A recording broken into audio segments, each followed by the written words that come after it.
So, good morning to one and all. Today we are going to talk about the introduction to marine ecosystem modeling. This particular talk we are going to have in two parts. So, in the first lecture, I am going to talk about the fundamental concepts and how we can have an ecosystem model in place, and in the subsequent talk which will be followed by the first talk, we will have a case study, or rather I will show you how best we can make use of this marine ecosystem modeling as a tool to have the forecast of marine ecosystems and its other applications. So, to start with, the first question that comes to our mind: why do we require or why do we study marine ecosystem modeling, or in general, why do we require modeling? So, if we talk in a broader sense, then a mathematical model is nothing but a description of a specific real world system.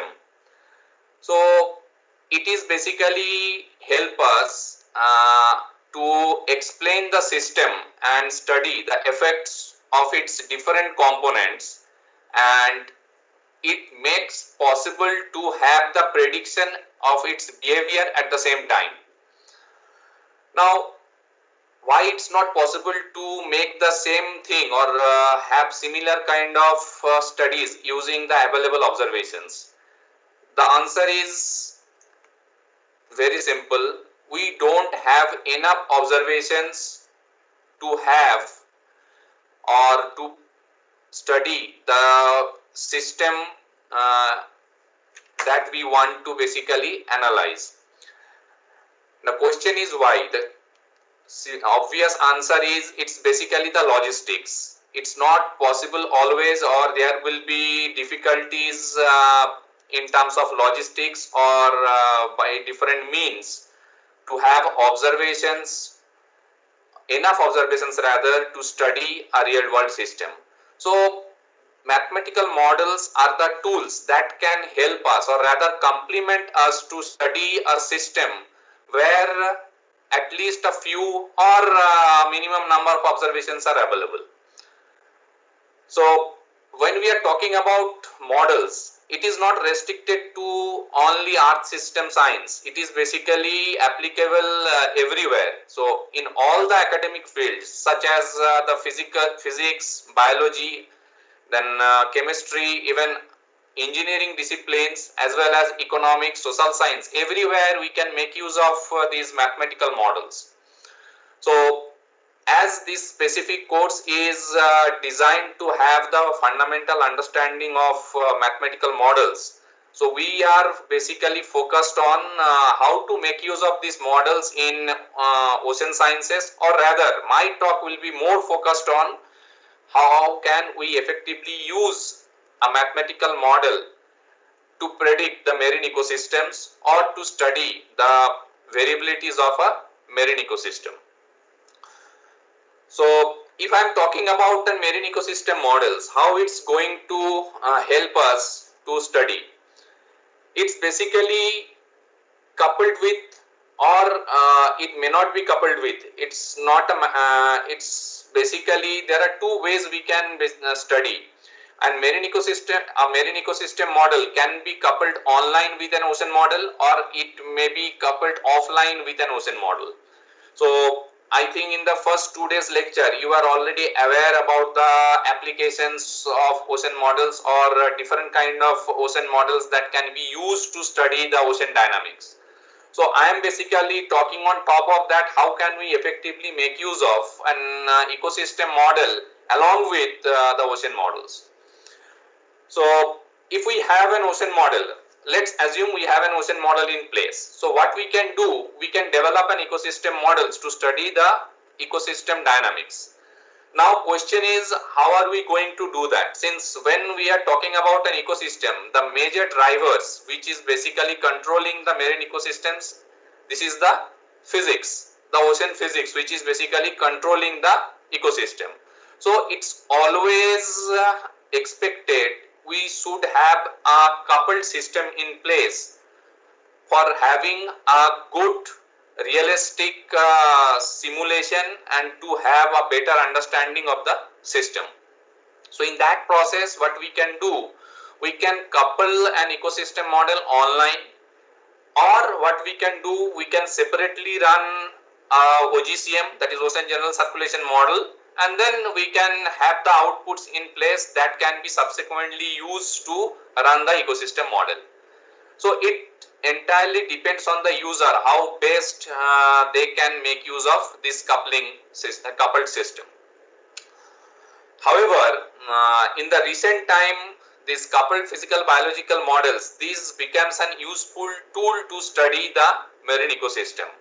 And as I mentioned in the red color, the importance is, or the importance lies in the operational forecast, climate change science and environmental risk assessment.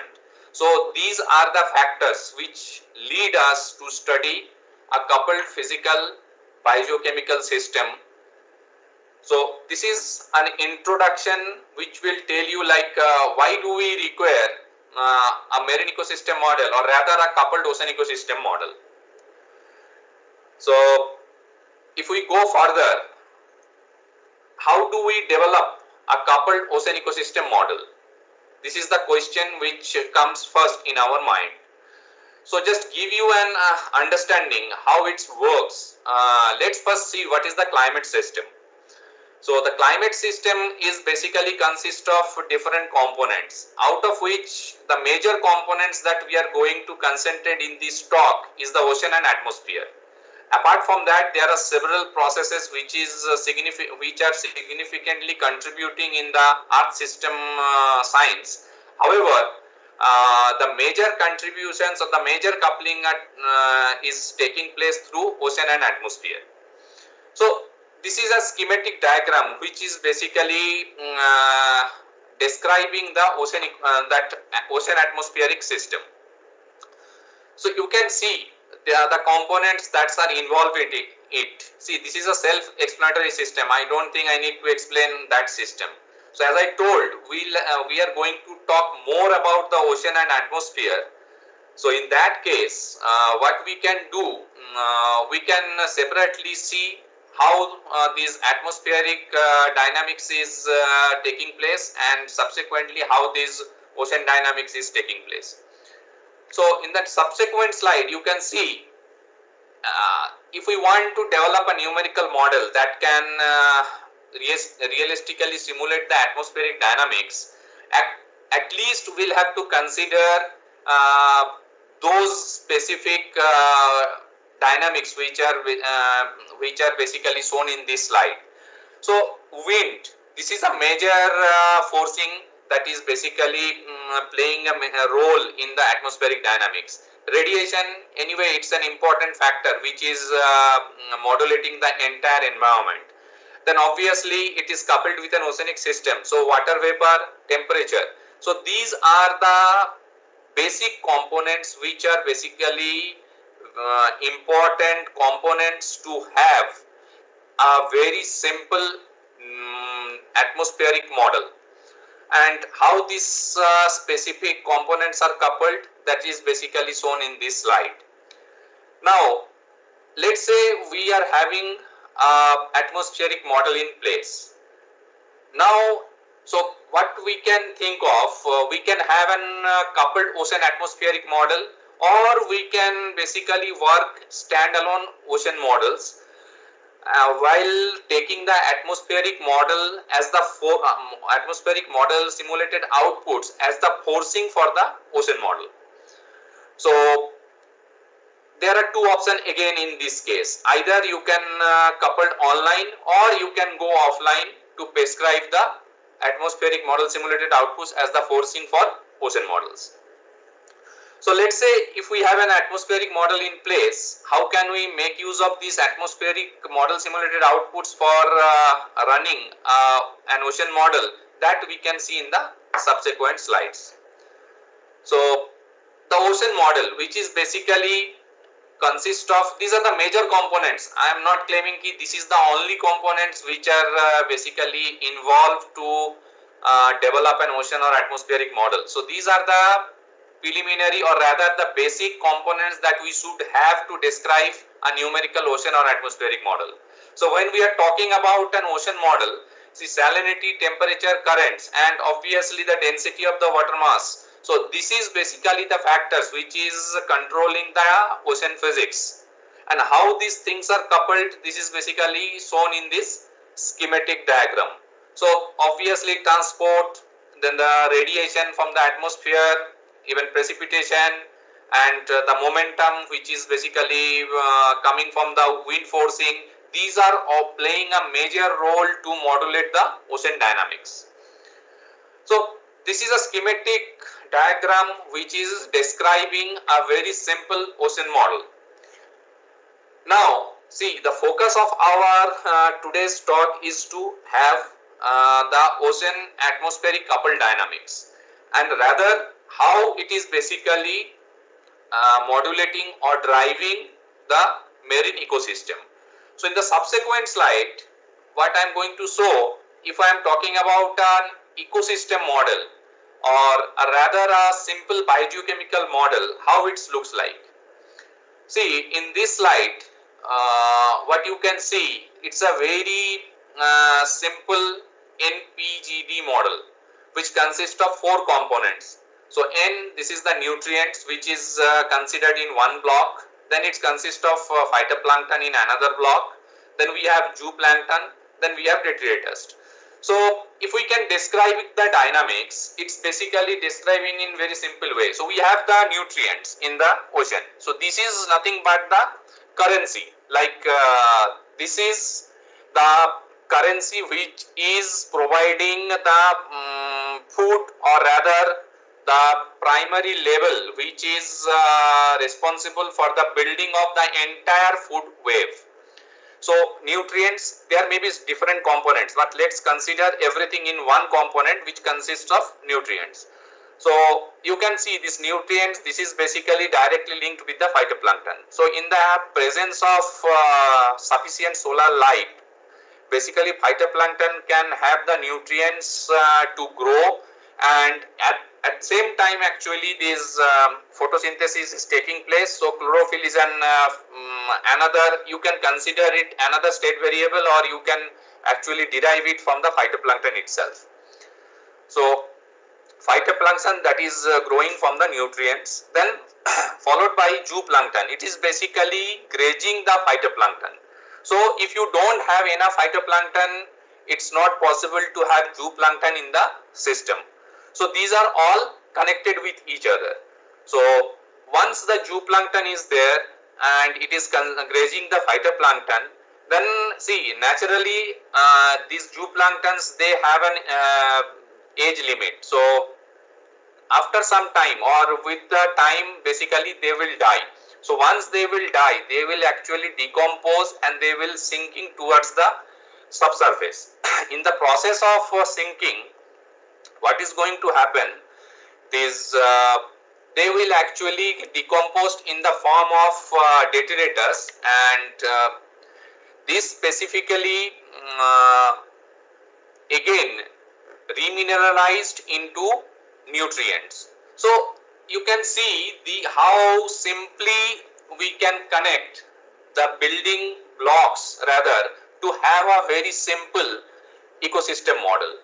So the left side you can see how basically the ocean, the ocean surface you can see where you have the solar radiation, and how this CO2 is basically interacting. It is basically the presence of CO2 is important to convert the inorganic carbon into organic carbon. So this sinking process, remineralization, these are all linked with each other. So these are all known as the biogeochemical processes which we need to describe if we really want to have an ecosystem model in place.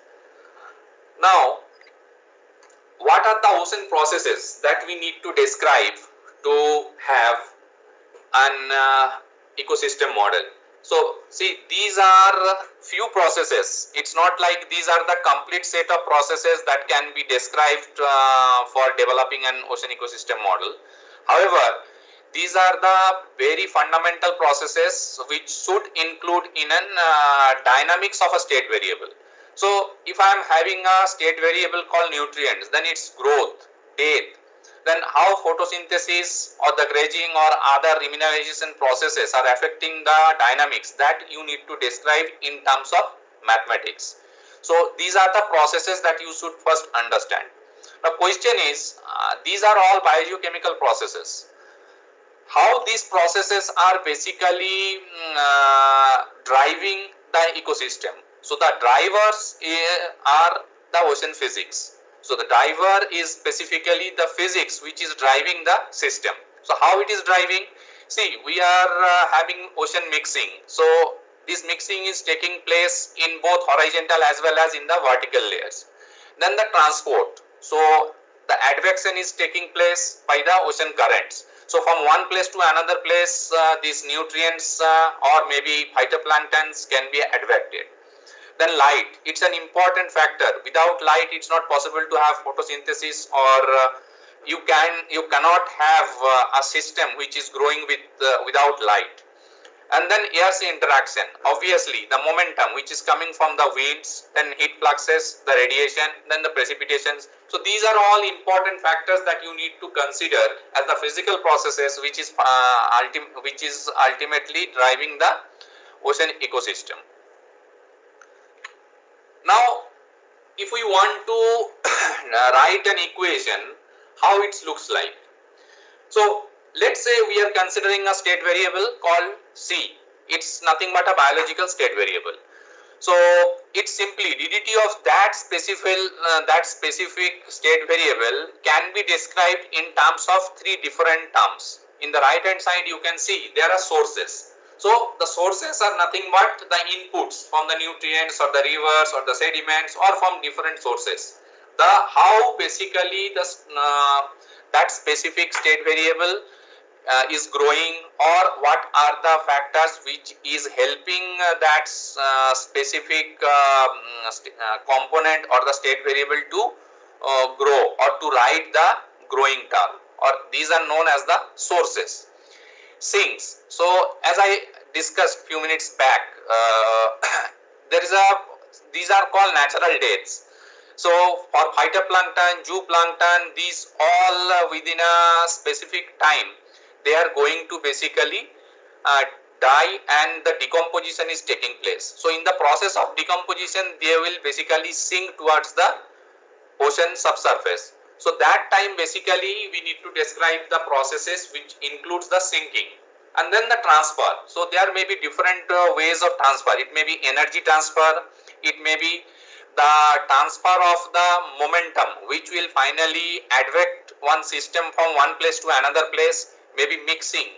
So the mixing may be taking place in the subsurface, and finally it will help to have more concentration in the surface. So all those factors actually you need to consider under transfer. So the most important factor is you need to find what are the important state variables that you should account for. Otherwise, you are not going to complete an ecosystem model. So that you need to first identify, and accordingly you need to describe the processes which will tell what are the sources, sinks and the transfer. So let's say we have the system which consists of these phytoplankton, nutrients and zooplankton. So you can see there are three equations that is being written here. So the rate of change of phytoplankton, it depends on what? Uptake, grazing and mortality. So how you can basically describe the uptake? See, this uptake is described in terms of Fi naught. This Fi naught is nothing but the incoming solar radiation. This is called Pi curve. So you need to describe a function which will describe. See, it is not possible to have light till the bottom of the ocean, correct? So it depends on how much light is available, what is the quality, like it's clear water or water quality type. So based on that, the light will penetrate to the subsurface. So accordingly, you need to describe a function which will tell, okay, how this light will penetrate or how much it is going to penetrate in the subsurface. So, and Vm n k plus n, these are nothing but a functional form of uptake that will describe how phytoplankton is going to consume the nutrients. And then obviously grazing. See, zooplankton is basically graze the phytoplankton. So the number of phytoplankton will come down. So there is a negative term. That's why we are basically describing these as GZ, where G is nothing but the grazing rate and Z, this is nothing but the state variable which represents the zooplankton here. And then there is a mortality, it's a natural mortality. So epsilon P, it is basically describing the natural mortality of the phytoplankton. So this is a simple representation of a rate of change of phytoplankton dynamics. Now, this is the simple representation. It doesn't mean it includes all possible dynamics of the ocean phytoplanktons. There may be other factors that also you need to take care. But at least if you can describe like this, you will be able to get the seasonal cycles reasonably good through this kind of an dynamics. Now, if I come down subsequently, if you see the rate of change of nutrients. So when phytoplankton is consuming, basically nutrient is reduced from the available nutrient pool. So that's why you can see that negative sign is basically coming there.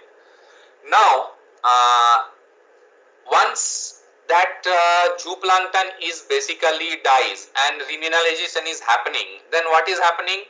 This is basically again going back to the nutrients pool. So GZ and this is basically adding to the nutrient pool. Similarly, there are factors which is basically adding finally to the nutrient pools. So you need to take care all those possible linking processes to describe the individual dynamics of nutrients, phytoplankton, zooplanktons and all other possible state variables. So this is a simple representation. Now question is, as of now we have described the ecosystem dynamics, but as I told you, it's not the ecosystem dynamics, it is basically driven by ocean physics. So how ocean physics is driving it, that you can see in the next slide. So it's nothing but a very simple advection diffusion equation. You can see the same state variable, it's a biological state variables. Now we have incorporated what? The advection, mixing, and in the right hand side we have the biological dynamics.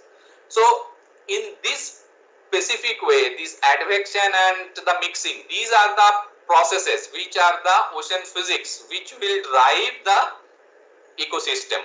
So that is the coupling where the ecosystem dynamics is directly coupled with the ocean physics. Now question is, if we are talking about the ecosystem, whatever we have already discussed, this is an ecosystem of a very simple form. So nowadays, if we intend to describe an ecosystem which represents a real ecosystem or rather a marine ecosystem, let's say the Indian Ocean marine ecosystem, in that case you will have to consider different groups of organisms, different groups of basically different groups of organisms as well as different functions to describe the entire system. So what are those, for giving you an idea, what are those specific components that needs to be taken care of, are something like this. You have several nutrients. So it's not like you have only nitrate in the ocean. You have nitrate, you have nitrite, you have silicate, you have phosphate, you have iron, you have ammonium.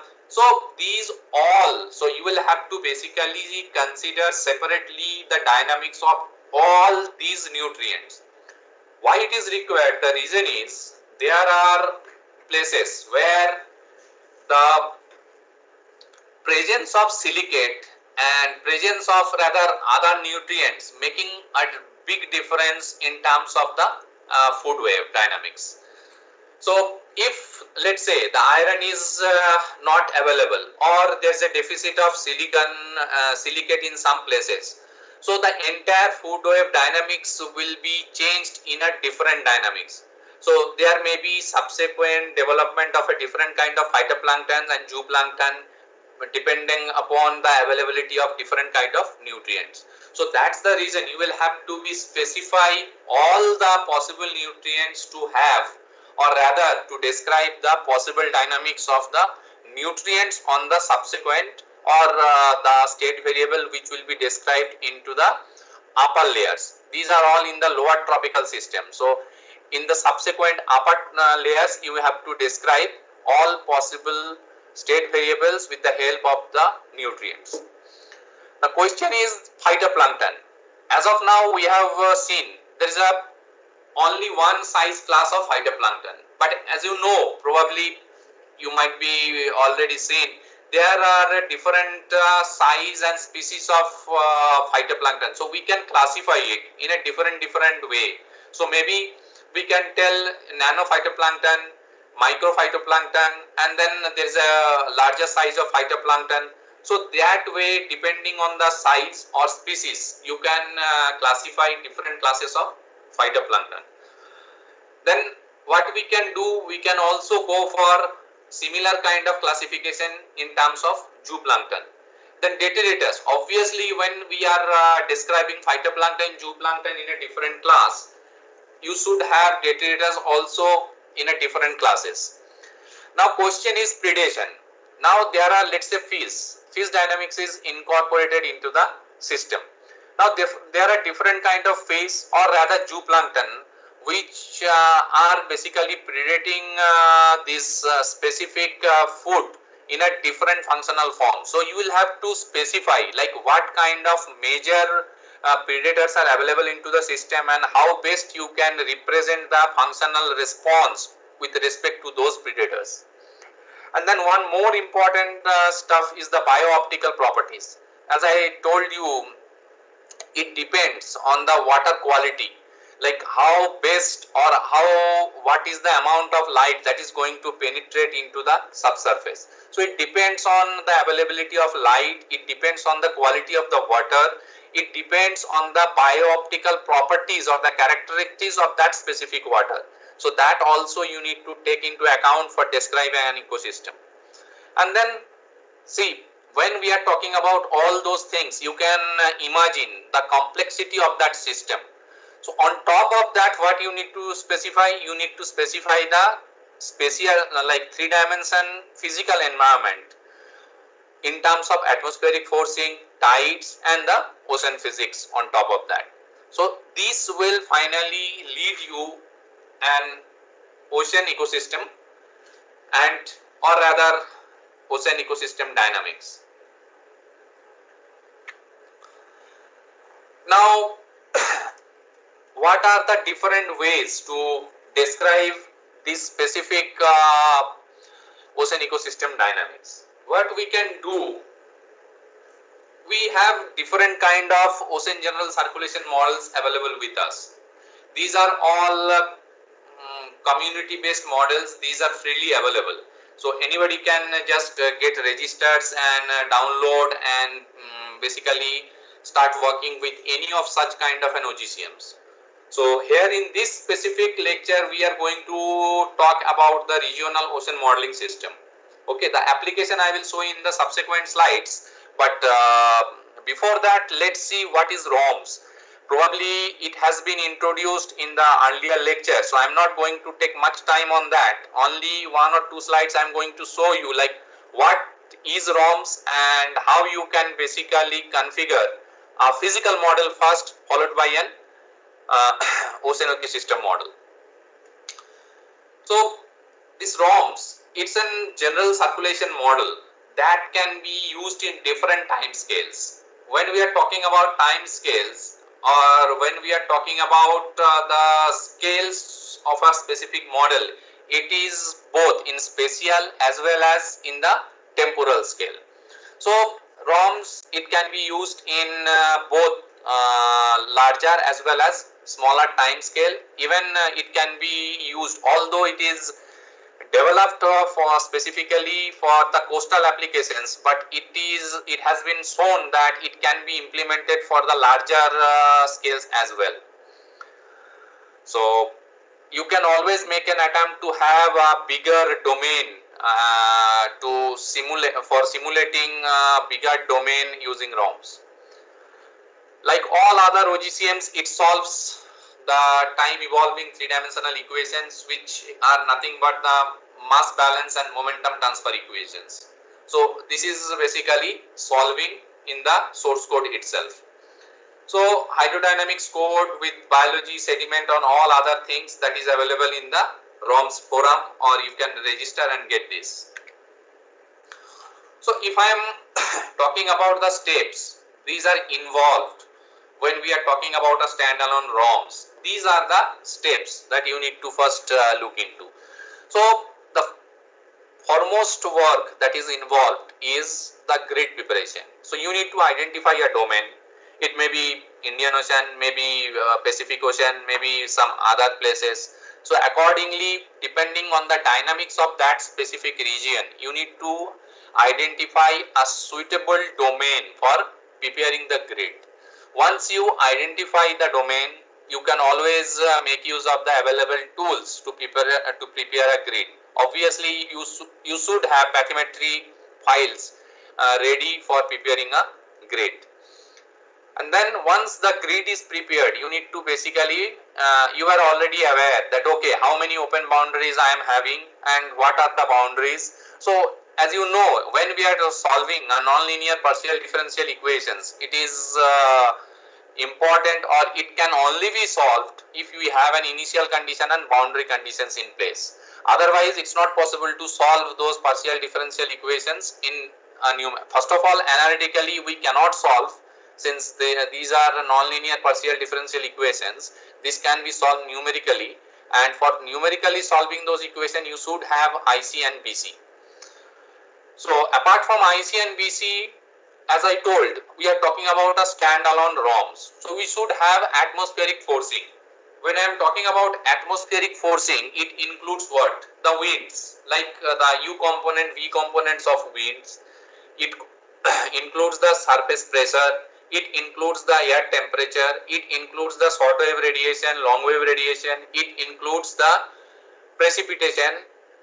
At the same time, it includes the river forcing as well. Since when we are running an ocean model, it is having input from different sources of rivers, and these river inputs, it's not only bringing the temperature salinity, not only having variability in the river mouths, it is bringing lots of nutrients and other fluxes along with the river waters. So you need to prescribe the river forcing as well.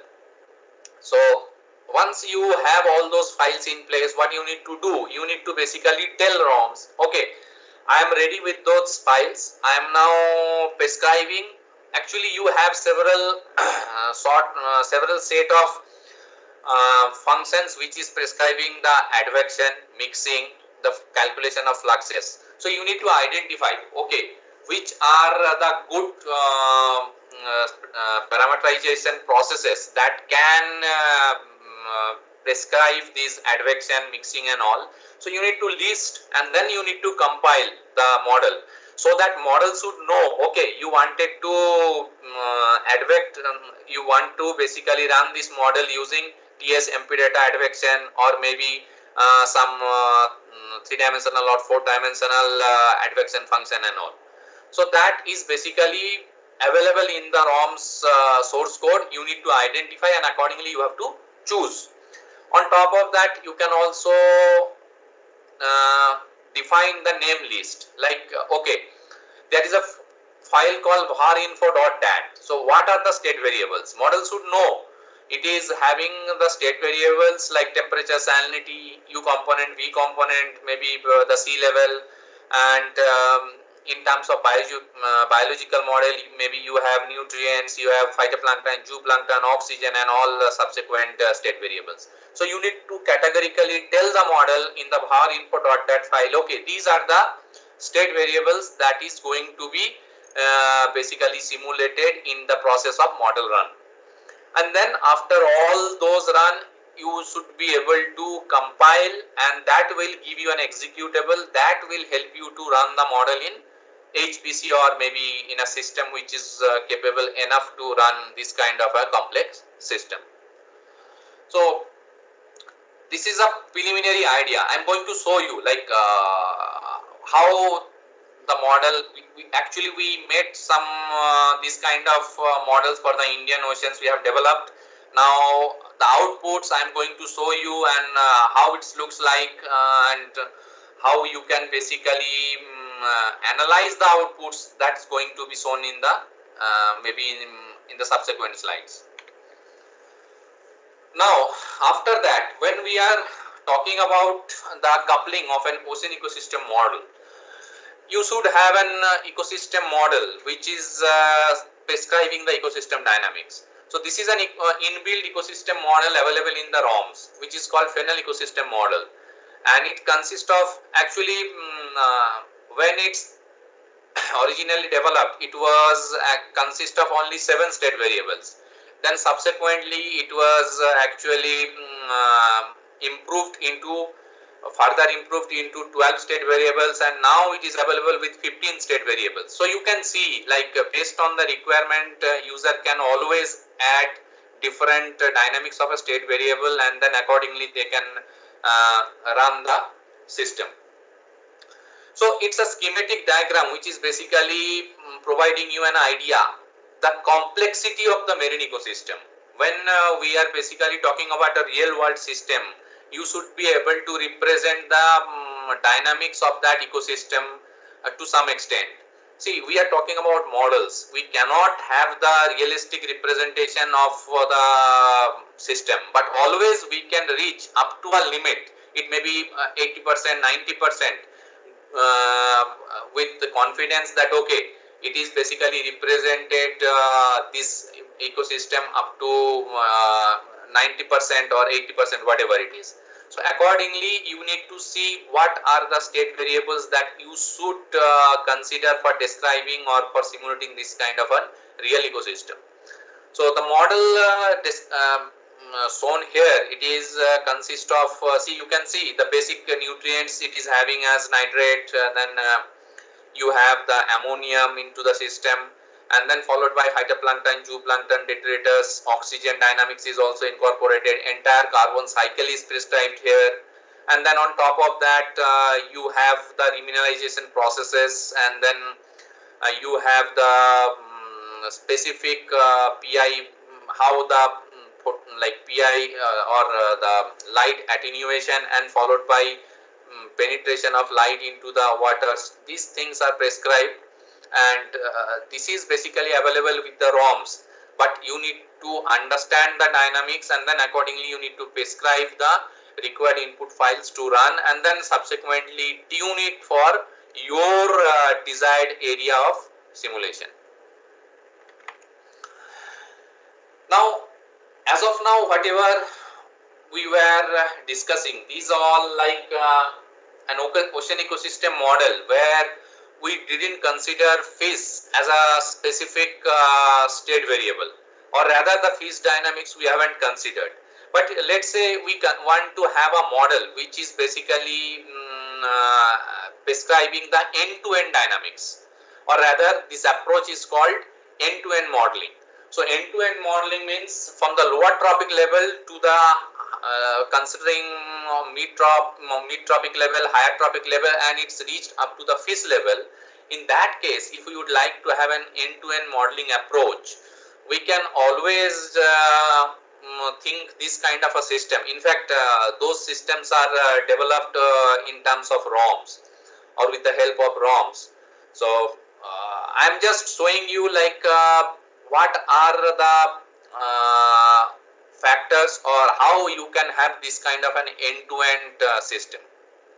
You can see the left side, This is the simple representation of an ecosystem model. It may be the way we have described this NPG, maybe phenyl, or maybe other like cobalt, topaz, or any other ecosystem model. This is prescribed in the left hand side, which we call the population or concentration based model. On top of that, what we can do, we can prescribe the fish dynamics separately as an individual model. It is called IBM, individual based models, IBM. So here actually, instead of prescribing all the fish at a time, you can take one individual fish, let's say Hilsa. You can basically describe the dynamics of Hilsa in a fish model, and then it can take input from the ecosystem model that is described in the left side. So that individual fish, maybe Hilsa, maybe sardine, maybe mackerel, or anything else, you need to know the dynamics of that fish. You need to know the habitat suitability of that fish, and accordingly you will be able to prescribe an ecosystem model, an individual based model. So once you are capable of prescribing an IBM, what you can do, you can basically going for an Eulerian or Lagrangian coupling. So finally it's nothing but an end-to-end modeling approach. It is showing like, okay, these are the physical forcing we have, then we are simulating the ocean physics, and subsequently it is simulating the ocean ecosystem. Once the ocean ecosystem is in place, it is basically providing the input to the fish, and then IBM is also coupled along with that system, and then fish dynamics, or rather the dynamic fish model is also simulated for each grid points. So you can imagine, for each grid point you are now prescribing the fish dynamics. So the movement of fish or the migration from one place to another place, this can also be seen if you have this kind of a coupled end-to-end ocean ecosystem model. So this is possible. This kind of a system is already in place. Only thing, you will have to put some effort to understand what are the components involved along with it, and how best we can go ahead to prescribe this kind of an end-to-end system. But my suggestion is that instead of starting this kind of an complex end-to-end system at the beginning, or if you are a beginner, what you can do, you can simply start with a simple physical model. So the first objective should be, let's say we should have a physical model, and that physical model will simulate only temperature, salinity and currents, and obviously MLD, thermocline and all other things, since we are prescribing the subsurface dynamics as well. So once we are confident that okay, we have a physical model in place, what we can do, we can simply start working with a simple ecosystem model like NPGD, what I have shown. Since if you start directly a complex, if you plug this kind of a complex ecosystem model, probably your simulation will not be good enough to understand where are the problems, how to improve. So instead it is better to have a grip by using a simple ecosystem model. So let's say NPGD, let's couple with the physical model. Once we have a clear understanding, okay, now at least the seasonal cycles are well simulated by this kind of an simple ocean ecosystem model, then what you can go, go for a complex ecosystem model coupling on that. Once it is successful, then you can think for an IBM which is further coupled with this kind of a system. So that way, if you go step by step, probably you will be able to have a better realistic simulation in terms of this kind of a marine ecosystem model. However, you should remember the complexities are huge. So when we are basically developing this kind of a model or this kind of a system, you should understand, see, source code, all the dynamics are clear, the dynamics is clearly prescribed, but you should be able to understand how the dynamics are basically coded into the system, so that based on your requirement, like let's say the PI curve, it is already prescribed in a different functional form, but you would like to prescribe in a different functional form. So if until and unless you know where it is prescribed, and how they have prescribed, you will not be able to replace that function in with your own functional form. So this kind of changes you will have to consider for having a realistic system in place. So it's not very easy at the initial stage, but slowly when we start working on the model, when you start playing with the source code, you will be able to understand what are the places where you should concentrate, and what are the places which needs modifications for having a real world simulation or real dynamics.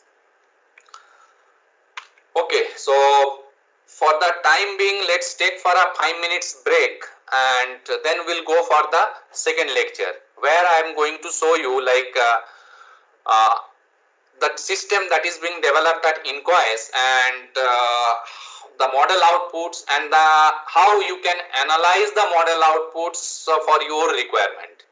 So it's 11:50, probably 11:55 we will start with the next talk.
So let us now start the second part of this lecture.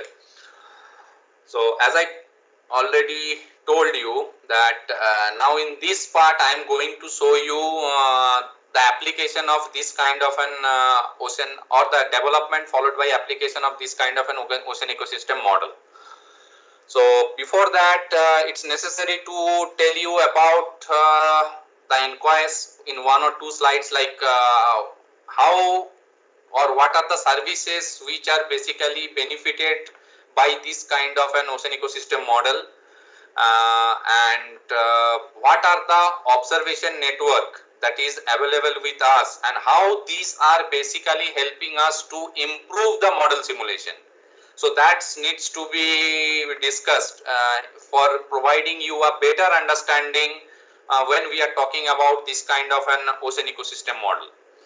So I am going to tell you briefly about the activities, or rather the services of INCOIS, and then the most important ocean observation network. What are the instruments and what are the observations are basically used for this kind of an development of this kind of a system, and then our operational ocean modeling framework, followed by the physical biological models that we are using here, and then the applications in terms of PFC forecast that I am going to show you. So you can see the services of INCOIS, that are like potential fishing zone advisory services, ocean state forecast, and then early warning tsunami services, and then these models are also contributing to the for providing the initial condition for the monsoon models, or rather the climate models, and then several value-added services followed by the capacity building and all. So there are different users available with us. So it's starting from fishing community, coastal states to academics. It's ranging from a huge categories. So the major component of our research is based on the ocean science and modeling and satellite oceanography, and how these things are basically helping us to develop this kind of an operational system that you will be able to see in the subsequent slides. So you can see this is the Indian Ocean. We are mostly concentrated our study in the Indian Ocean domain. So in the Indian Ocean, see, this is a diagram. Don't take all the numbers are the correct numbers here. It's kind of a representation to make you understand what kind of observations are available with us for developing this kind of a system. So you can see starting from Argo floats, Rama buoy, Omni mooring, we have wave rider buoys, we have drifters. So it's ranging from different, and on top of that, like autonomous instruments, we have the ship-based observations as well. So there are cruises that are basically consisting of, for let's say maybe 15 days to 1 month time, which are specifically designed to have observations for different purposes. So you can see this slide is basically describing you how the observational needs are met at INCOIS. So you can see there are three different colors being used. Real-time data. So we are getting the data in real time. That is from the Argo floats, wave rider buoys, wave height meters, HF radars, tide gauge, BPRs, mood buoys, drifting buoys, ship-borne, AWS. So these are all we are getting in situ data on real time.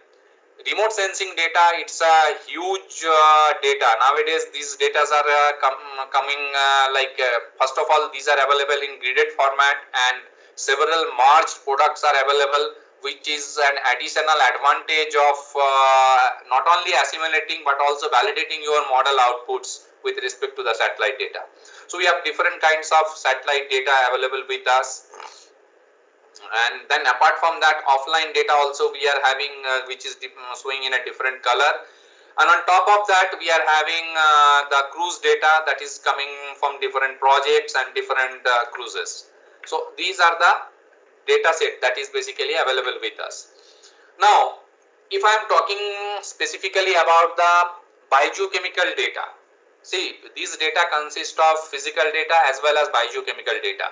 So if I am talking about the biochemical data, these data you can see in the right side in the open ocean, this Argo float network. Generally we used to deploy 50 Argo per year. So this is a huge data that we are having right now. It started from 2012 and it's basically continuing. So this is an data which providing you the profiles of subsurface and BGC profiles, most important. Now on top of that you have BGC sensors that is installed in Omni mooring in the Arabian Sea. So this is another data sets which providing the biogeochemical data. Apart from that, other systems that are providing the physical data set like temperature, salinity and all other important parameters. Apart from that, we are having a having a program called coastal monitoring program, which is consist of water quality buoy network. So that data is it's already started. The project is already initiated, and soon we'll be receiving water quality data from autonomous buoys from the coastal waters. Apart from that, different projects like SATCORE and other projects which are also meant for collecting this kind of biogeochemical data set. Now you see that this is the slide. It is basically providing you the Argo. Why I am more emphasizing on Argo? The reason is this is the data which you can make use to validate the capability of the model in the subsurface waters. See, satellite data you can get only for the surface level. So there is no way you can have the comparison or the validation of your model simulated outputs with the subsurface waters. So Argo profiles, this is an advantage with Argo, BGC Argo profiles, which will provide you the profiles along up to 2000 meters. So accordingly you can make use of that to study the upper ocean dynamics. So it's a very important data set and it's freely available in the website. So Argo is a freely available data. There is a several websites, 2-3 websites are available where you can directly go download the data and you can basically start working on that data itself. Just only for the analysis itself you can make use of that Argo data. So how Argo is working, if you see, this is the schematic. See, this Argo, it is basically descending to a depth of 1000 meter. Then it is basically drifting for 9 to 10 days. Okay. Then after that it is again descend to the profiling depth, that is called 2000 meter. Once it is descending to that depth, after that it started ascending towards the surface. So once it is started ascending towards the surface, it is basically collecting the profile, and that profile is finally transmitted through satellite to our ground station.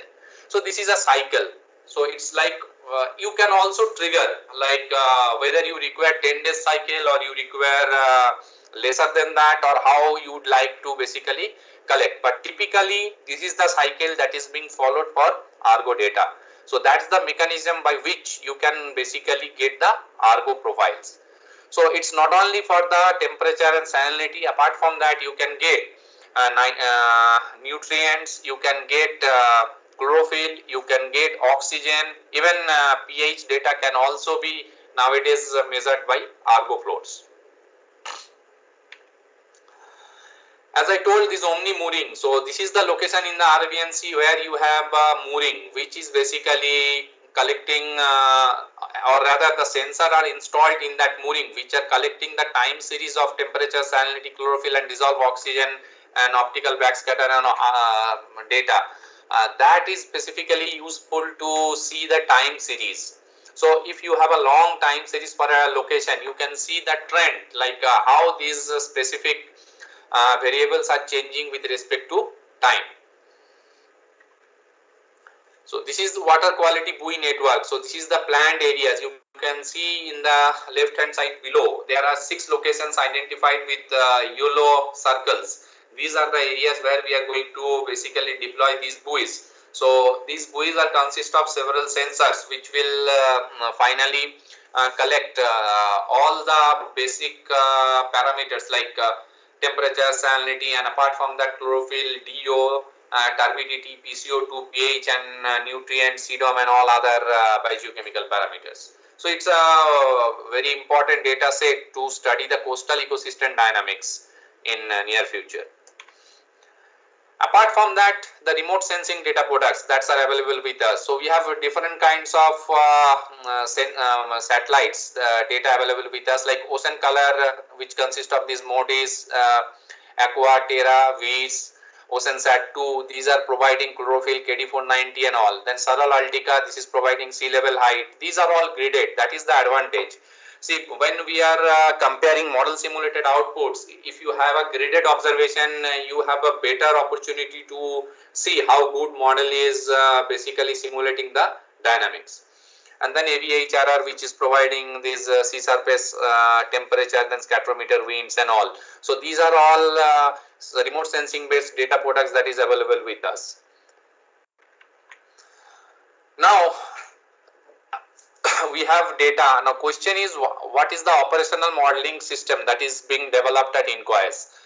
If you see that system, this system is actually consists of several models. You can see the global, we have INCOIS GODAS, that is MOM based model. So it is a coarse resolution model which is prescribing the global dynamics. And then the regional model, we have ROMs.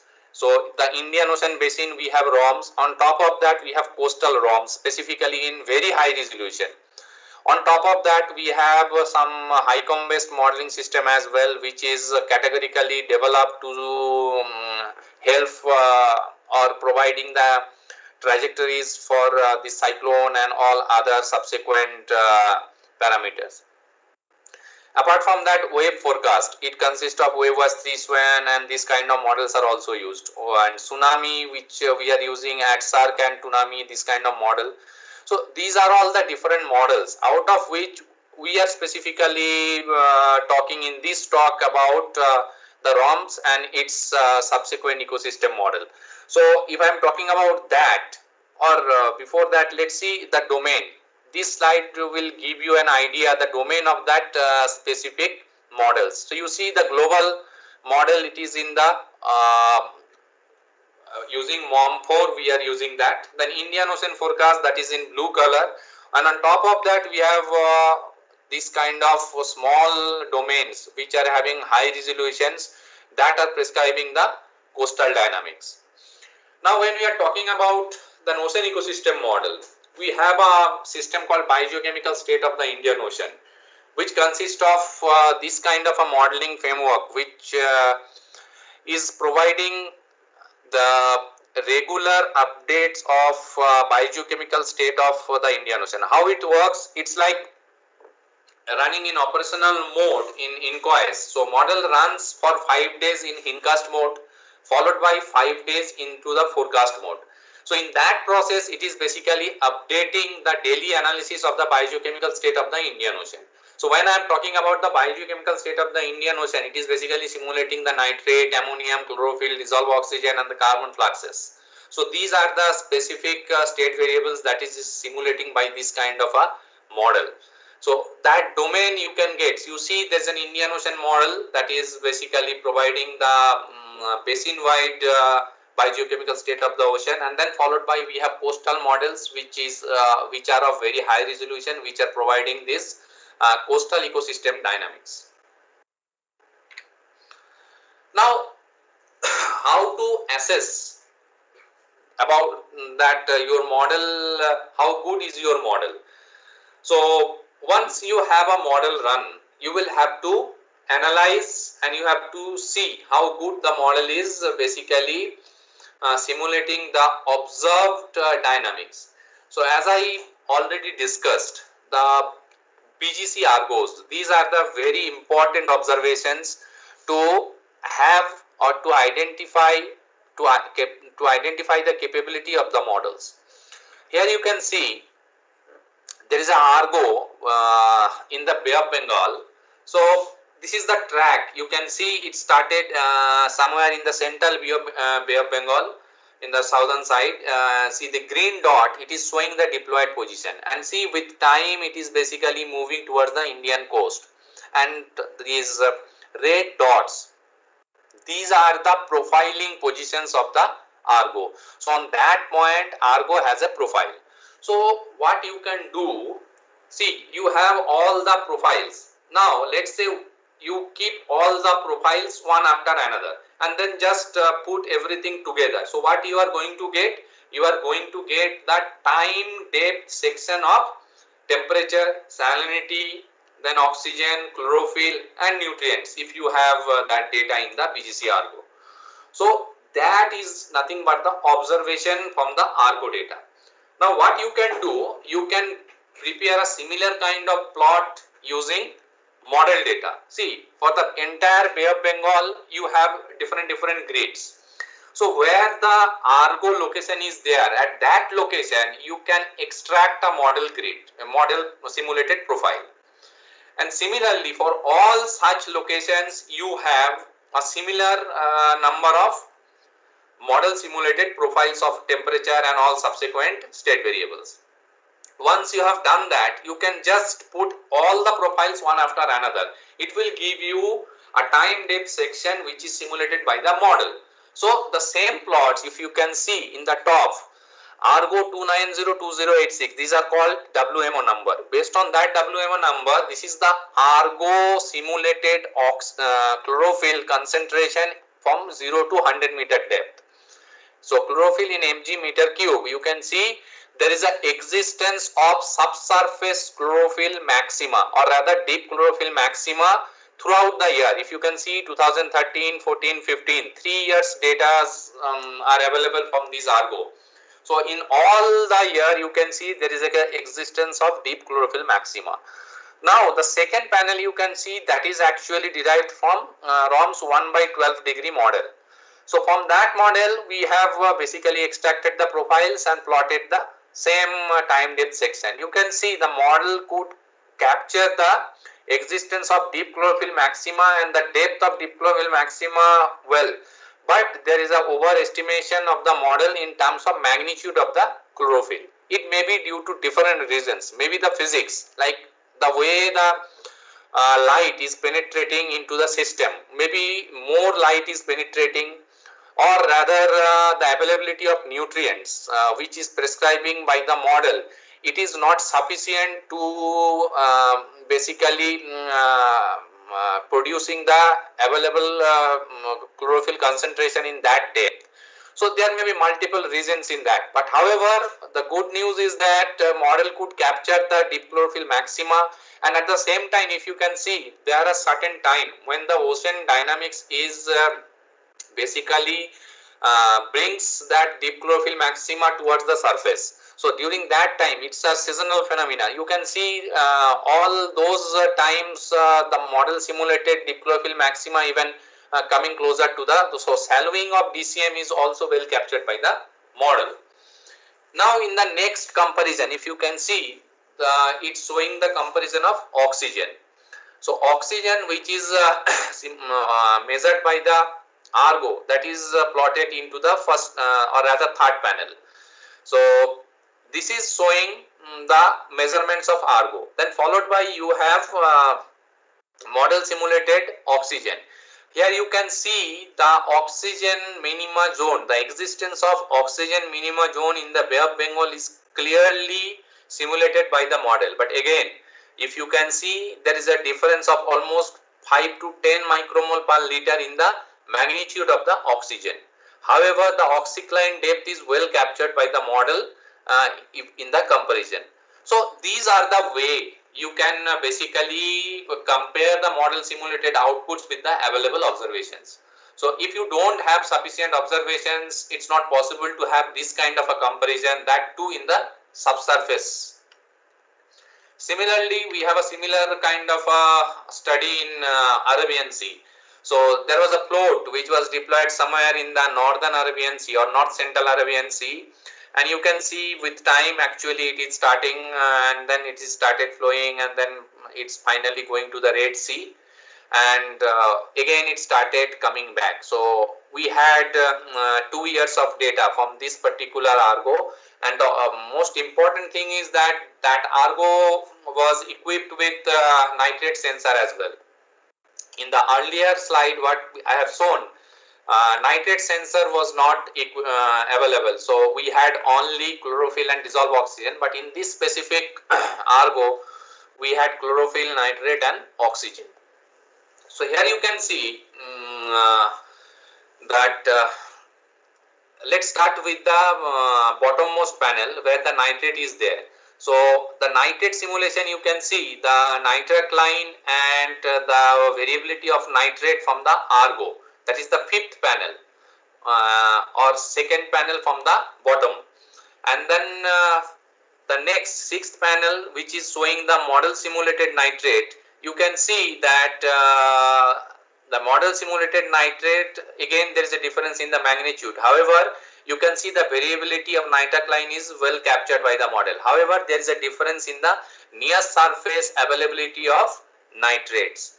So these are the issues that you need to basically resolve when we are talking about an realistic ocean ecosystem model. Now if you see the comparison in the top, that is oxygen and chlorophyll. If you see the chlorophyll, this kind of an existence of deep chlorophyll maxima is well captured by the model, but again there is a difference in the magnitude. However, the good thing is that you see the time when the subsurface chlorophyll is actually available, or the across the water column this chlorophyll is available. This is well captured in the model simulation also. So but obviously there are places where you have a difference in the magnitude.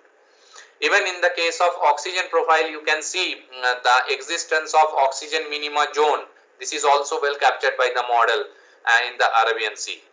And this is basically gives you the confidence to have analyzing the data for other dynamics, for studying the other dynamics of the ocean. So accordingly, you can basically, this is going to indicate you what are the factors that needs to be improved and how best you can simulate the model simulated model outputs or the realistic scenario by the models, and then you can basically further study the dynamics in long time. So this slide is basically provide an example of model simulated chlorophyll when it is compared with the satellite data. So you can see in the Arabian Sea there are certain places which are denoted with A, B, C, D, E, F, G, H. So these are the total 8 boxes that is being taken in the Arabian Sea. So these are the places which are having importance in terms of ecosystem dynamics. In the Kochi area, there is a upwelling taking place in annual scale. Even in the Gujarat, even you can see there are 2 peaks in chlorophyll. So like that, those are the places which are considered of having high biologically active or having the active ecosystem dynamics. Accordingly, you see these are the dimension of the boxes which are listed in the table. So in this in each of such boxes, we made a comparison of the model simulated chlorophyll. So there are 2 model data we have used. Initially, we configured one quarter degree model, that is 25 kilometers spatially averaged, and then we actually improved it into 1/12, that is almost 9 kilometers spatially averaged. So the red color is the high resolution model and the black color is the low resolution model, whereas the blue color represent the MODIS data, satellite data. So you can see from all the comparisons, at least the peaks of chlorophyll, this is well captured by the model. And on top of that, it can also be concluded that the high resolution model is doing better than the low resolution model when we are comparing with the satellite data. So these are the ways to basically see what is the best way to fridge horizontal resolution of a model, or what are the areas where the model is doing good, what are the areas where you need further improvement and all those things. So these are the comparisons that can only be done when you have the sufficient data available with you. So satellite data nowadays, they are providing several satellite data with even the merged products are also available. So that can be directly used for making such kind of a comparisons. This is another study what we conducted using our SAT code data. So what we did in the Arabian Sea, we had SAT code stations. So you can see the blue dots which are representing the stations where we have this chlorophyll data, and even the same way in the right hand side in the Bay of Bengal, in the coastal areas, we have SAT code data which is represented in the blue dots. So we made a scatter diagram. So left side you can see actually we made that comparison with ROMS 1/4. You can see there is a clear bias in the model simulated chlorophyll if you see the scatter diagram. However, when we improved that model into 1/12 of a degree, you can see there is a huge improvement when we have actually compared that in the with the help of a scatter diagram. So that's the reason actually I intentionally kept both these comparative comparisons to give you an understanding how the resolution of a model is making a difference when we are running this kind of a coupled system. And you can see in the below, these are the comparison of the time series for those boxes which are shown in the respective plots. The question is, okay, we have a model, we have observations, we have a coupled ocean ecosystem simulation. We made a comparison, we could see, okay, model could successfully capture the seasonal cycle, or it could representing well the dynamics of different processes. But since we are talking about model, it is not possible to reproduce the reality like with full confidence, or rather 100% reality with the help of model. It can only produce maybe 80-90% or maybe 95%. So how to improve further the model simulation? Since we are talking about operational modeling, it's not only for the research. These are the model outputs that will be finally used by the users for their daily activities. So we'll have to be very careful when we are talking about this kind of an operational system. So in this specific process, what we can do, we can adopt a process called data assimilation. Even probably you have seen in this course structure, there are classes on data assimilation. So there you will come to know more about the data assimilation. I am just going to give you what exactly the data assimilation is. Why should we see, or why should we work on data assimilation? You can see this schematic diagram. We are having inputs from atmosphere. We are having inputs in terms of initial and boundary conditions to the ocean model, and then it's giving you the output.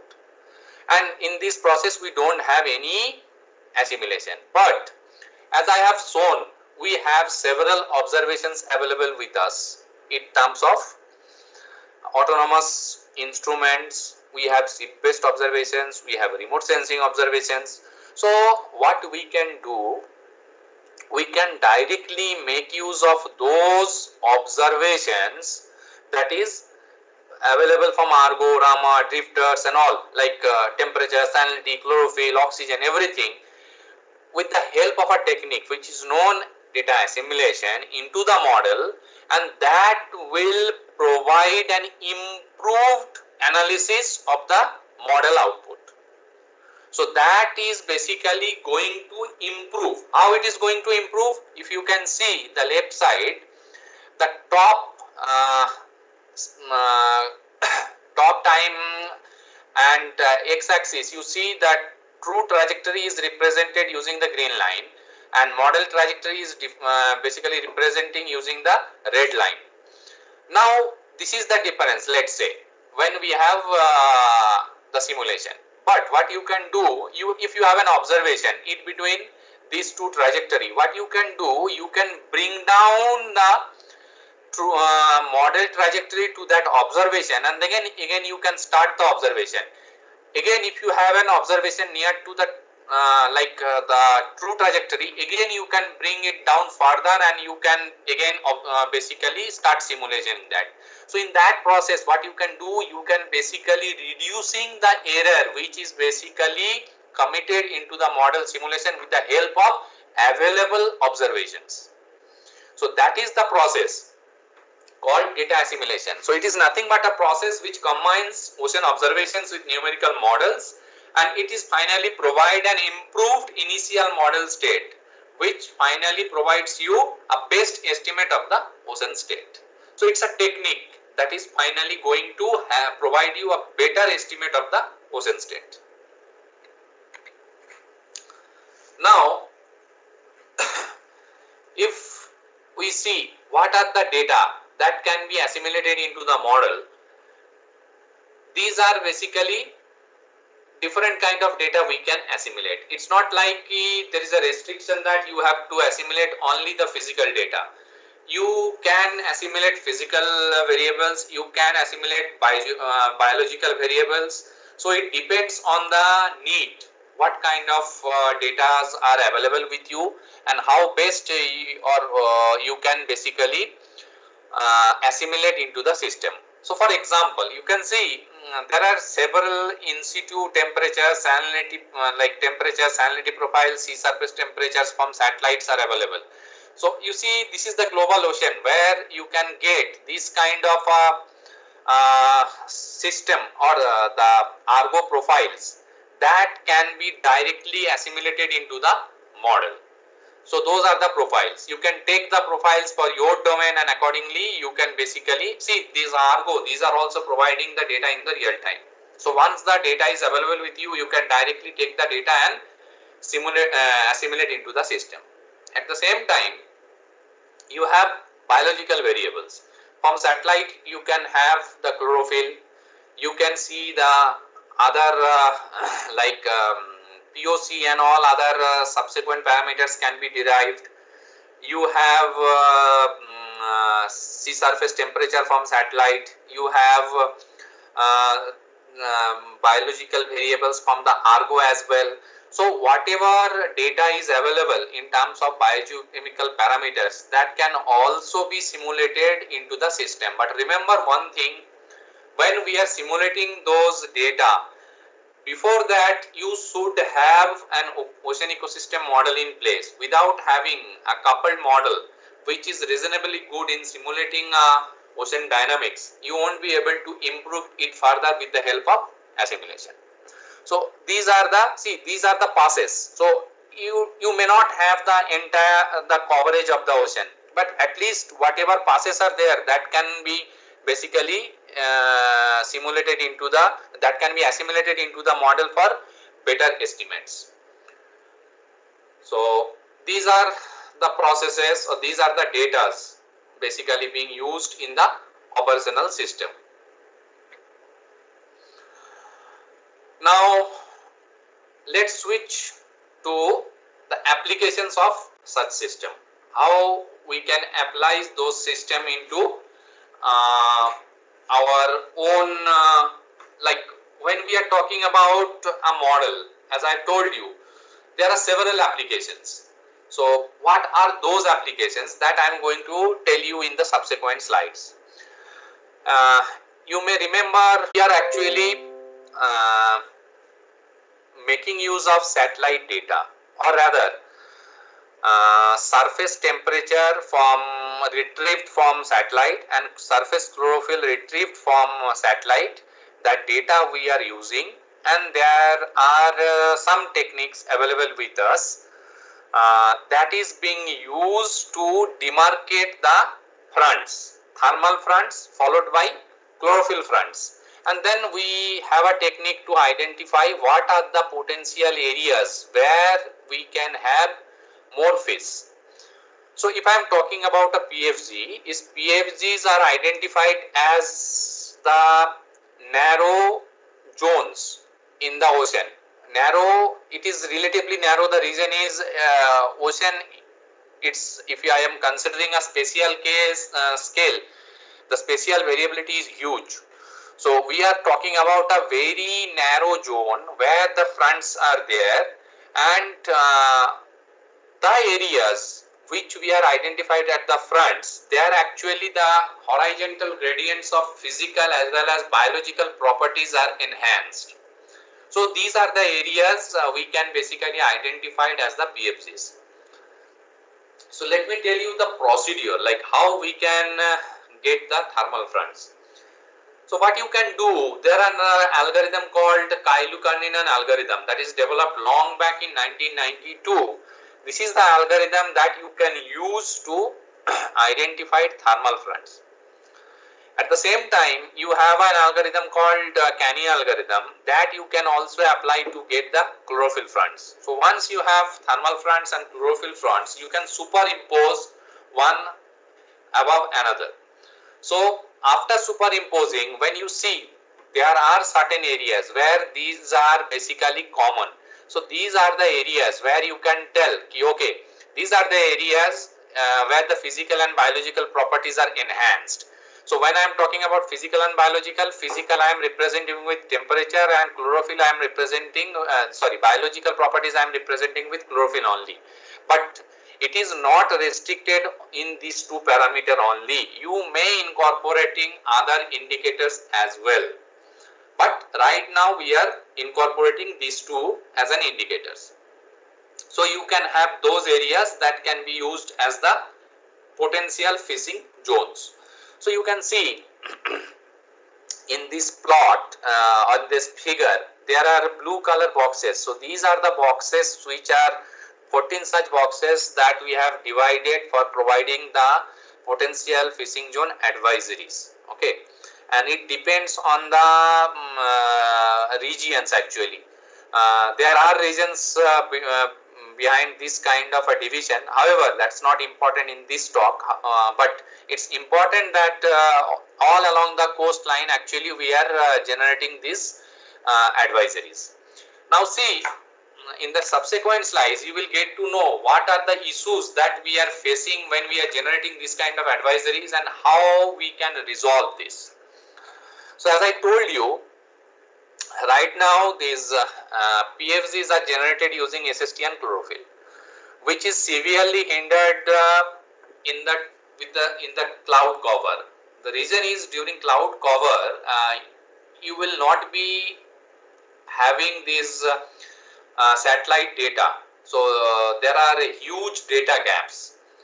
So, and this problem is basically acute during the monsoon time when there is a problem in the cloud cover. So if you don't have data, how are you going to generate the advisories? You don't have data, correct? So what you can do, you can make use of model simulated data, and then you can complement the need for generating this kind of potential fissing zones. Apart from that, dissolved oxygen, it's an important indicator when we are talking about this kind of an area, since without having the availability of oxygen, you cannot expect that fish aggregation will take place. So sufficient oxygen should be there. So there is no way you can have the oxygen from the satellite. But a model simulated data can provide you the availability of oxygen in specific areas. So that can be used as an additional indicators. Now, the subsurface properties, whatever we have discussed as of now, these are all surface chlorophyll, surface temperature and all. Now, if we are talking about subsurface properties, what we can do, we can basically make use of deep chlorophyll maxima, oxycline. These are the specific indicators that can be added, or these are nothing but the value addition in the PFCs. So we can basically make use of that indicators for getting a better or identifying the PFCs in a better manner. So these are the advantages of model when or rather the relevance of this kind of a coupled system.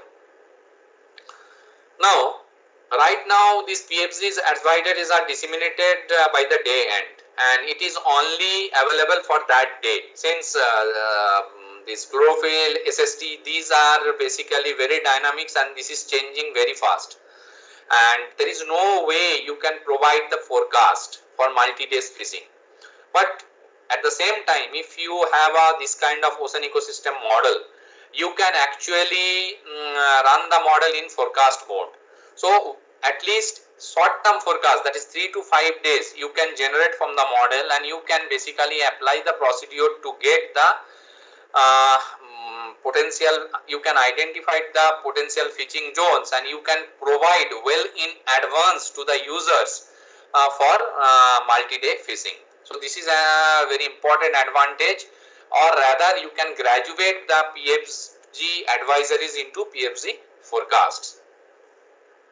Apart from that, developing strategies, we need to have long time model simulated data.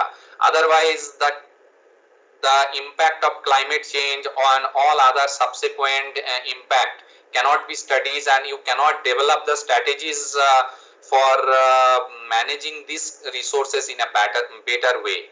So these model simulated outputs are also useful in that aspect.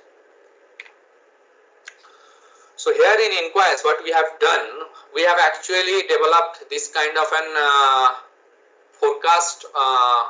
forecasting system of potential fishing zones. You can see this paper for further details. I am just briefly tell you what exactly the system is. It is basically a high resolution coupled regional ocean ecosystem models which are capable of simulating the ocean features which are leading to these PFCs that we have already discussed. Now this kind of an system is basically it is resolving the operational difficulties in terms of cloud cover or not availability of the data. So once you have a model in place, you can always complement the model data with the available satellite data for generating your PFCs. And then on top of that, 3 days forecast of PFCs of pelagic fishing activities in deep seas can also be carried out using this kind of an model simulated data. And this kind of forecast will lead to economic and obviously social and environmental developments when we have an accurate forecast of potential fishing zones. So this specific graphical representation is showing the system. So we have satellite data from ground station, we have ROMS data, we are taking both the data, and then we are generating those fronts from satellite and model, and then we are superimposing on top of that. Then we are identifying the areas where you can have those fronts, and those fronts are basically providing as the potential fishing zones to the users.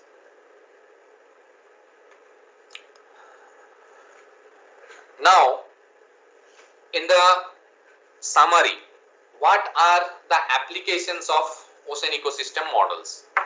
As of now, what we have discussed or what I have already shown, this is basically one application. So when you have an ocean ecosystem model in place, it's not like you have the application only in terms of PFZs and fisheries applications. You can make use of this kind of a system for different applications. So what are those applications? How best we can make use of that data? That is basically providing an additional advantage when we are talking about this kind of a system. So what are those? See, when we are talking about marine ecosystem, what comes to our mind? The impact of climate change on the specific ocean ecosystem. So what are those impacts? See, when the global temperature, if I am talking about global temperature, if temperature is rising, in that case it has a direct impact on the ecosystem, and that impact, there are reports which are basically talking that the productivity of the Indian Ocean is basically reduced in longer time scale when we are considering this kind of global warming. So if you have a model and if you have a sufficient run, like when I am talking about a run, I am talking about a decadal run. See, what you can do, you can start a run from 1950 and then you can come up to like 2020. Then if you have this kind of a longer run, what you can see the decadal changes in the productivity, and at the same time you can see that what is the rate in which this temperature is rising and whether really this productivity is decreasing. If it is decreasing, what is the rate of decreasing, or what are the areas where the productivity is getting decreased. So all those specific questions can be answered if you have this kind of a system in place. Apart from that, what you can do, there are certain things nowadays discussed in every forum, like ocean acidification. What is happening?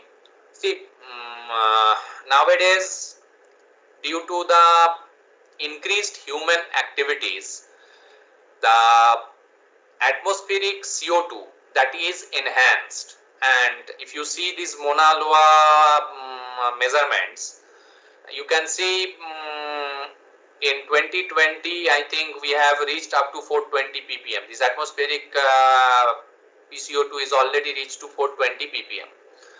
Whereas pre-industrial area, it was like almost 310 or 320 ppm. So the increase in atmospheric PCO2, it has a direct impact on the ocean. How it is impacting? When the atmospheric PCO2 is more, what is happening? Ocean is basically uptaking this specific PCO2 into the ocean.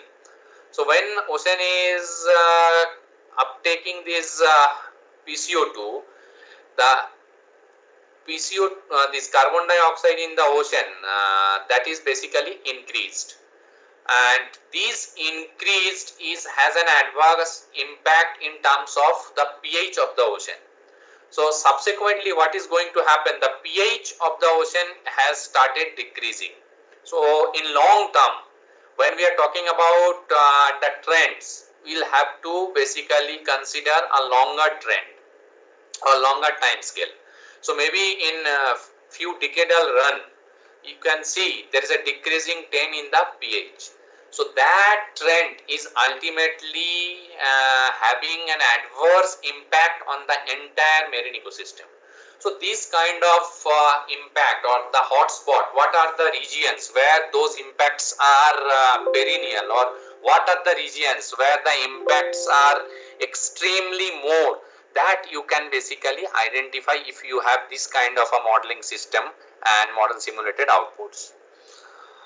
Apart from that, you might have heard about the algal bloom in the ocean. Like for example, even in the northern Indian Ocean, specifically in the northwestern Indian Ocean, that is in the Arabian Sea, during the winter season, there is a specific bloom is happening in the northwestern Arabian Sea. And this bloom, even if you see the satellite data, you can easily observe that bloom. So this bloom, it is even in longer satellite data, you can see every year, it's an annual phenomena. Every year during winter time, it is basically happening in the northwestern Arabian Sea. The question is, okay, if it is happening, what is the problem? The thing is, nowadays there are reports which suggest that although this is happening every year, but there is a shift in the phytoplankton composition itself, or even the availability of nutrients, that is making a difference into the structure, or rather the composition of the bloom. So here actually it becomes important. If it becomes an harmful algal bloom, then what is going to happen? It will have a direct impact on the fisheries. So there are reports which states that depending upon the availability of nutrients or depending upon the climatic impact on the physical processes, there are chances ki it is basically the Noctiluca will be dominating in this specific blooms, and there are chances that it will have a direct impact on the fisheries. So if you have a model which is capable of resolving this size class, you can always look for this kind of a system, and you can see what are the processes which are responsible for this kind of shifting of different phytoplankton groups, or what are the important nutrients which are basically controlling this bloom, or rather you can monitor and forecast this particular bloom through using your model simulations. So these are some examples which actually providing you this kind of flexibility to study the system in more effective manner. These are not the only applications. There are several applications. I have just discussed a few on that. Now at the end, when we are talking about the system, as I mentioned to you earlier, the most important thing is the application of these systems in terms of to the society. So finally, if you are planning to integrate with the fisheries data, then indeed it will be a good opportunity to incorporate one IBM along with your ocean ecosystem model, so that finally you will end up to an end-to-end system that will help you to provide a better understanding of the entire system and accordingly to play with the system. So I think this is all I am having. So I am going to stop here. If you have any question, please feel free to ask me, or even you can go back and see my email that is given in the front slide itself. If you want, you can directly communicate me through email, or the whatever best way you can. I will try to answer your queries, or I will try to, even I will be happy to collaborate with you in all possible manner I can. That's all. Thank you. Thank you for your attention.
So let me take the questions one by one and try to answer you.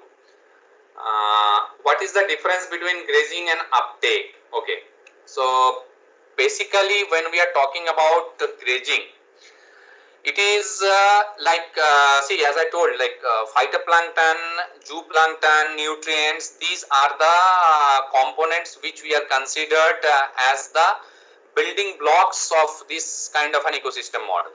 So this zooplankton, this is basically graze the phytoplankton. That is, we used to call the grazing, okay, and the functional form, the important thing is the functional form. When we are talking about the grazing, we need to basically define the functional form, which is categorically providing like how many or what's the amount of phytoplankton being consumed by the zooplankton. So that functional form, there are different kind of functional forms available into the literature, even in the ecosystem models also. So depending on the lab experiment, you can come up with the best possible functional form that will lead to this kind of a grazing functional form. Now when we are talking about uptake, actually see, when we take this rate, it means generally we used to consider that we have nutrients available into the system. There are several nutrients available in the system.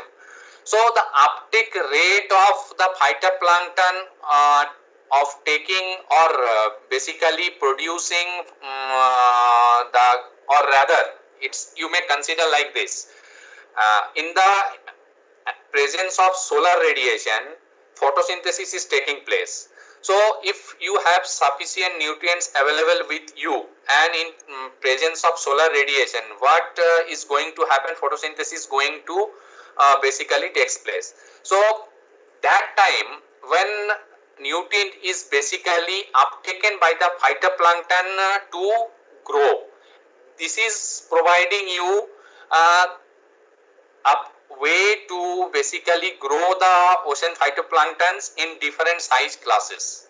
So generally we used to use uptake as a function when phytoplanktons are taking these nutrients for the grow. I think it's clears your doubt. Now another question, that is two-dimensional or three-dimensional Eulerian model works better on Eulerian split, like in temperature and thermal? See, it depends, like when we are talking about Eulerian or Lagrangian, it depends on the application, what exactly you are looking for.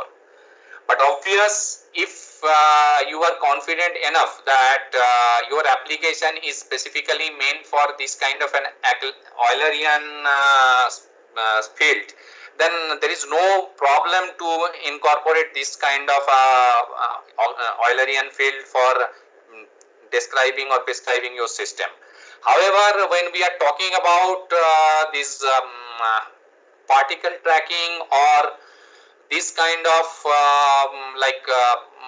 ocean, when something is floating into the ocean surface, it's always better to have Lagrangian floats. Basically we used to consider those as the Lagrangian floats, and it's always better if you can take those as an Lagrangian fields on and not as a Eulerian fields.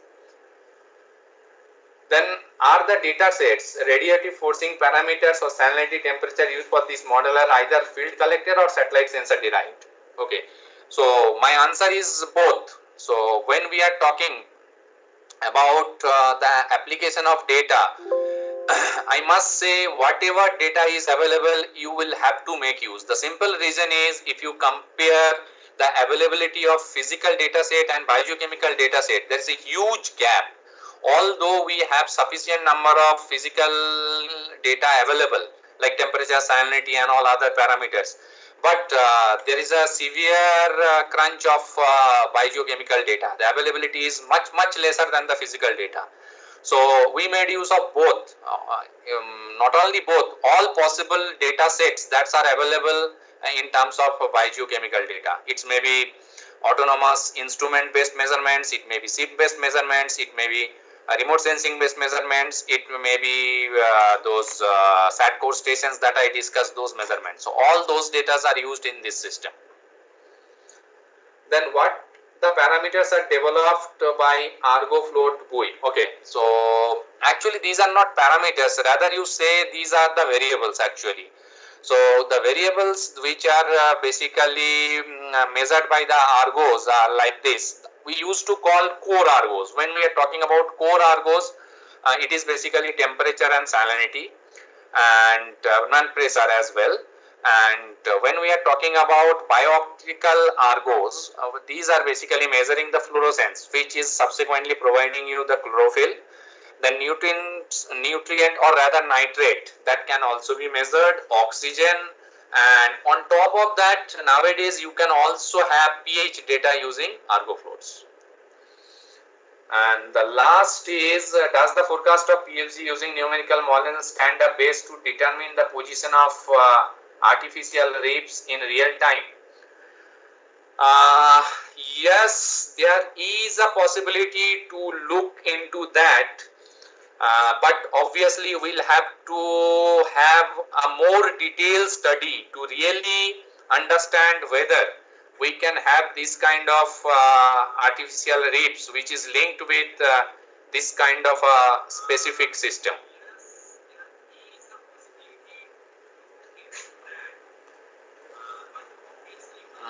I think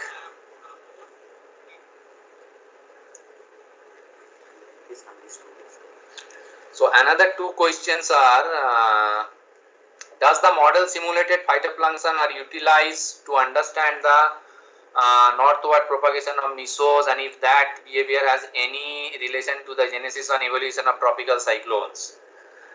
Okay, see, you can always make use of these model simulated data for answering those scientific questions, but no, as of now we didn't do such analysis using our model simulated data. Rather, we have other interests, and accordingly even you can go through our publications where we'll see we have addressed several scientific questions using these model simulated data. But it's a good question. You can always make use of this kind of data for basically examine how good this phytoplankton can be utilized to understand the northward propagation of meso and the cyclone genesis and all other factors. That's fine. Then, is doing the data assimilation shows our inability to model a phenomena using scientific methods? It's a good question. See, actually you need to go for a balanced approach. Let me tell you, first thing, there are two aspects we are considering here. First aspect is ocean physics. Indeed, there are scopes where you can improve the ocean physics, and if you are keep on improving your ocean physics, you will lead to better simulation of the required state variables. But at the same time, we are talking about an operational system. You have to complete your work within a stipulated time, correct? So in that case, and also you will have to develop a system which will provide the realistic scenarios, since that will be used by the users in real case. So you have the basically you are responsible what you are providing. So in that case, as a short-term solution, although you can keep on improving the ocean physics, but what you can do, you can make use of available observations to come with a better estimates of model state in a short time, and that will basically meet the operational requirements. But I agree, at the same times we have to concentrate on the improvement of model physics. Okay.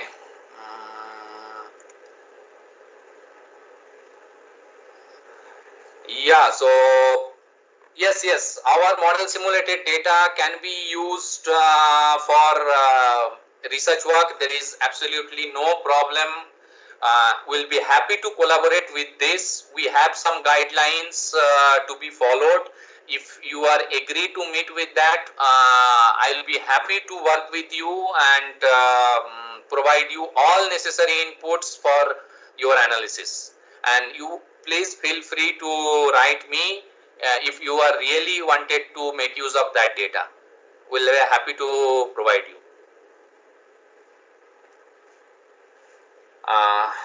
Okay, I think that's all we have discussed. As I already informed, if you have anything else, you may please write me or reach me, whatever best way you feel, and will be happy to assist you in all possible manners we can. Thank you very much.